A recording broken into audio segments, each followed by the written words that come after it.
स्वागत है हमारे YouTube channel are science hub. हमसे जुड़े रहिए और विज्ञान से संबंधित, स्पेशली बायोलॉजी से संबंधित विभिन्न प्रकार के जितने भी टॉपिक्स हैं उन टॉपिक्स के कंप्लीट वीडियो पाते रहिए। अभी तक जिन लोगों ने हमारे चैनल को सब्सक्राइब नहीं किया है वो चैनल को सब्सक्राइब करें ताकि नए वीडियोस आपको तुरंत मिल सकें। आज हम लोग इससे पहले आज आवर्त पादपों में ज्ञान को पढ़ने जा रहे हैं। इससे पहले हम लोग जो है 4 भाग इसके पढ़ चुके हैं। जिन लोगों ने इससे पहले के वीडियोस नहीं देखे हैं उनके लिंक मैं डिस्क्रिप्शन बॉक्स में दे दूंगा, वहां से उन वीडियो को वो पूरा कंप्लीट पढ़ सकते हैं। तो इससे पहले वाले भाग में हम लोगों ने पढ़ा था परागकोश की संरचना। तो परागकोश की संरचना में सारे स्तरों के बारे में हम लोगों ने पढ़ लिया था। आज हमें पढ़ना है कि पोषूतक के कार्य क्या होते हैं। ये भी इम्पोर्टेंट टॉपिक है, इससे बहुत सारे क्वेश्चन निकलते हैं। तो हमें ये पढ़ना है कि पोषूतक या टैपेटम जो होता है उस टैपेटम का आवर्तबीजी पादपों में क्या कार्य है। तो आइए देखते हैं पोषूतक के कार्य का। पहला पॉइंट देखिए कि पोषूतक जो होता है वो लघु बीजाणु मात्र कोशिकाओं और लघु बीजाणुओं को पोषण प्रदान करता है। इससे पहले वीडियो में आपको हमने समझाया था कि ये जो लघु बीजाणु मात्र कोशिका, यहाँ पर ये जो था परागपुट, इनमें कोशिकाएं पाई जाती थी। ये थी आपकी लघु बीजाणु मात्र कोशिकाएं। लघु बीजाणु मात्र कोशिकाएं थी, इन्हीं से जो है परागकणों का निर्माण हो रहा था। तो ये जो पोषूतक होता है वो क्या करता है, लघु बीजाणु मात्र कोशिकाओं तथा लघु बीजाणुओं को जो है वो पोषण प्रदान करता है। दूसरी चीज है ये जो है वो वसी अम्लों के व्युत्पन्नों का निर्माण करता है। वसी अम्लों के व्युत्पन्नों का मतलब क्या है, आपने अभी आपको हमने बताया था कि वसी अम्ल के व्युत्पन्न मतलब जैसे स्पोरोपोलेनिन, ये क्या है, वसी अम्ल है या वसी अम्लों के इस तरह से वसी अम्लों के व्युत्पन्न का निर्माण करती है। जैसे आपका हो गया sporopollenin.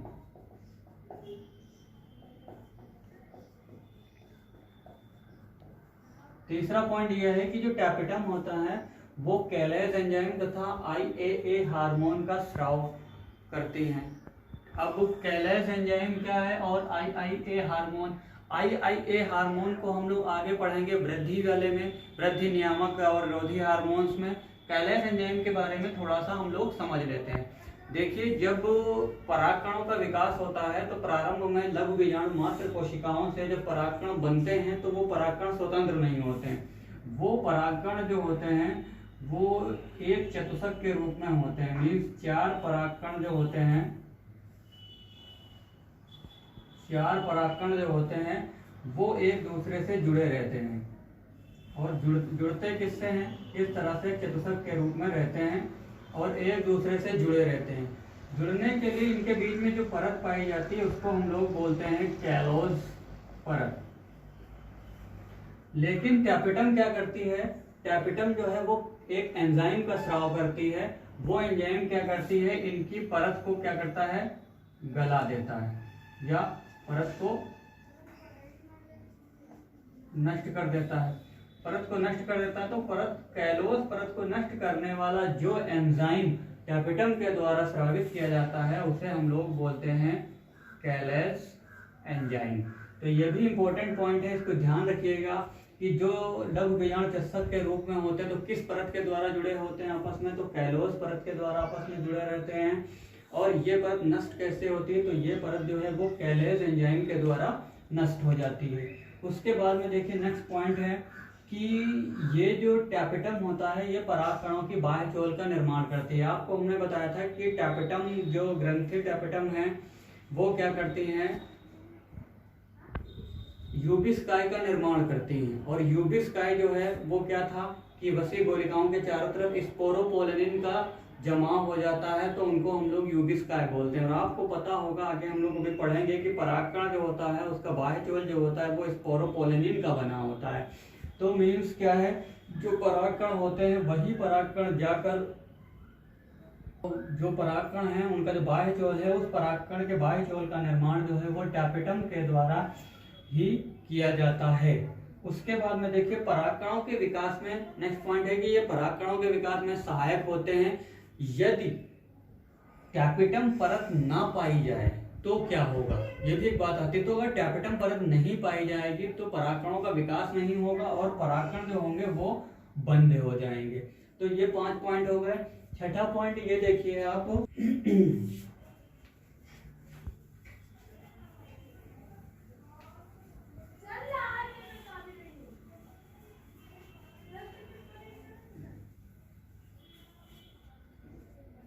Point number 6, tapetum pollen kit का निर्माण करता है। टैपेटम जो है वो पॉलन किट का निर्माण करता है। अब पॉलन किट क्या है ये समझ लीजिए यहाँ पर कि पॉलन किट क्या है।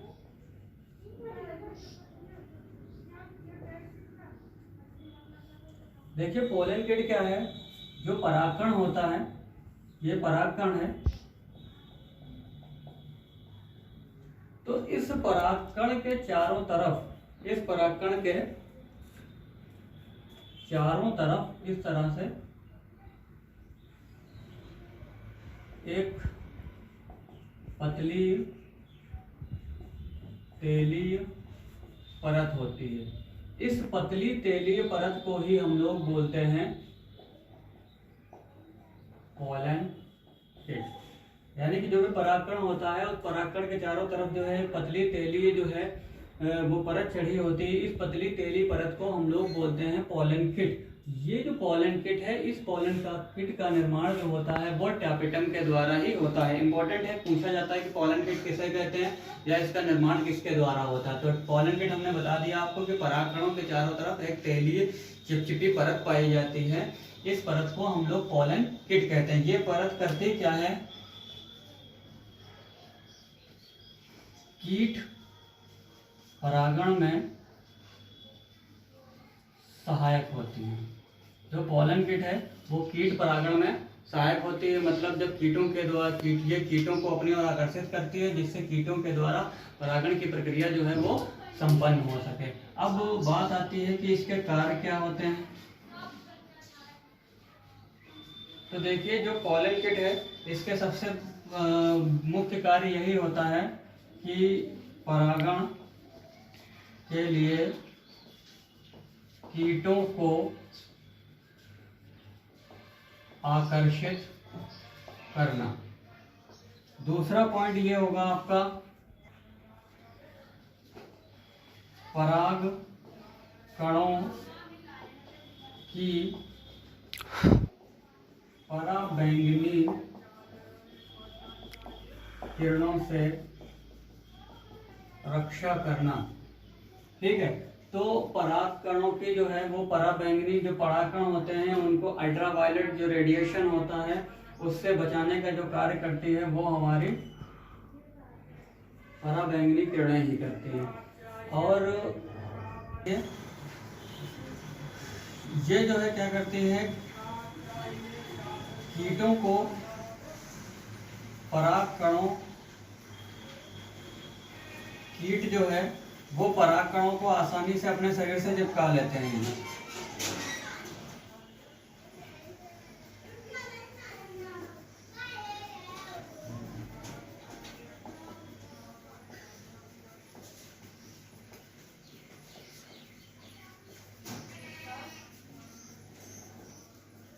तो देखिए इसमें विशेष प्रकार की गंध पाई जाती है जिससे ये जो है परागकणों के परागण के लिए कीटों को अपनी ओर आकर्षित करता है। परागकणों की पराबैंगनी किरणों से रक्षा करता है।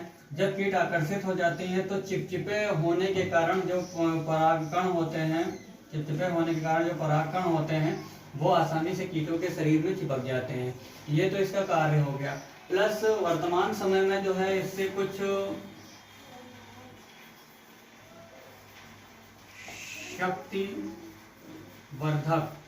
शक्तिवर्धक कैप्सूल्स, टॉनिक या सिरप बनाई जाती हैं जिनका उपयोग जो है धावक या एथलीट्स जो है अपना स्टेमिना या अपनी शक्ति को बढ़ाने के लिए करते हैं। ये तो इसका कार्य हो गया।